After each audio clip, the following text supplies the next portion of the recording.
2 foot का बना दिया। दुनिया की कोई दवा, कोई वैज्ञानिक नहीं था जो उसको 3.5 हाथ का बना देता। ये प्रभु की ही कृपा से मिला है ये मानव तन। मेरे भाई, सरकार ने तो तुझे बीड़ा दिया है और पगले तू इसे बाण बना करके चलाता है तो क्या किया जाए। और ये ब्रह्म स्वर से विभूषित भी है।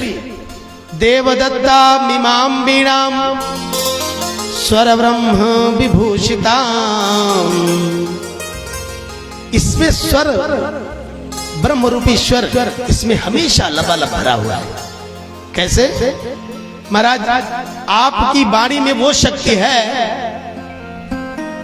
कोई बड़ी से बड़ी विपत्ति में, कितनी बड़ी विपत्ति में हो, आप उसके पास जाएं और इतना ही करें कि भैया आप बिल्कुल चिंता मत करो, मैं आपके साथ हूं। आप बिल्कुल घबराए नहीं, मैं आपके साथ हूं। इतना कह देने मात्र से महाराज उसका आधा दुख दूर हो जाता है। इस वीणा को बजाना आना चाहिए। जब तक इस वीणा को बजाना नहीं जानोगे महाराज, इस एकदम बेसुरा है। लेकिन जब यही वीणा किसी कुशल चतुर कलाकार के हाथ में पड़ती है तो इस वीणा से ऐसे स्वर निकलते हैं महाराज कि जीवन धन्य हो जाता है। जैसे इंस्ट्रूमेंट है विकास उपाध्याय जी के पास, अब इसी को हमें बजाना पड़े तो कुछ नहीं बजा पाएंगे, लेकिन यही इनके हाथ में गई तो पता नहीं कितने कितने शानदार स्वर निकालती है।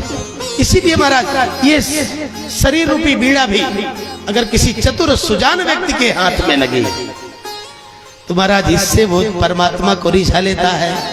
इतना सुंदर स्वर निकलते हैं इस बीड़ा से, पगले तूने इसका इस्तेमाल जाना ही नहीं, इसका इस्तेमाल तुझे आया ही नहीं कि कैसे इसका सदुपयोग करना चाहिए। वरना तो महाराज ये बीड़ा इतनी सुंदर है कि तू जहां खड़ा हो जाए वो दरवाजा महकने लगे, जिससे बात कर ले उसका दुख दूर हो जाए।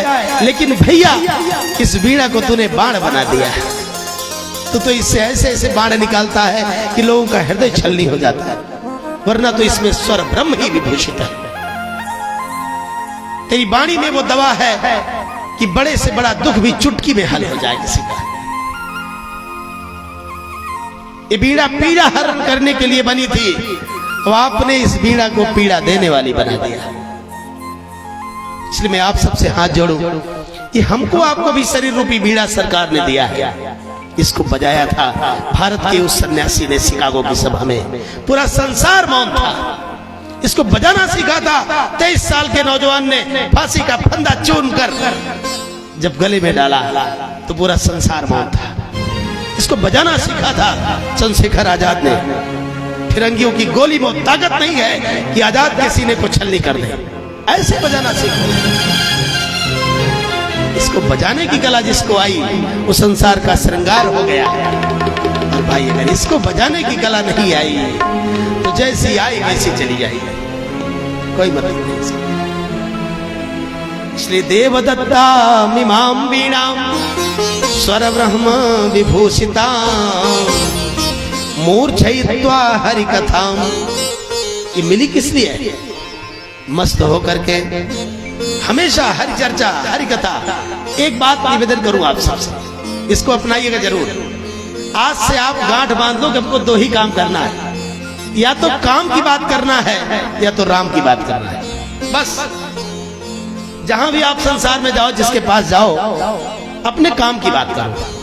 पहले अपने काम की बात करो, क्योंकि संसार में आप हो, संसार के काम छूटे रहे, राम में लगे रहो तो आप पागल कहे जाओगे। ये ठीक नहीं है। पहले काम की बात करो, अपना काम हो जाए तो उसके तुरंत बाद राम की बात करो। देखो आपका जीवन धन्य हो जाएगा। आपको चारों तरफ सम्मान न बरसने लगे तब मुझसे कहिएगा।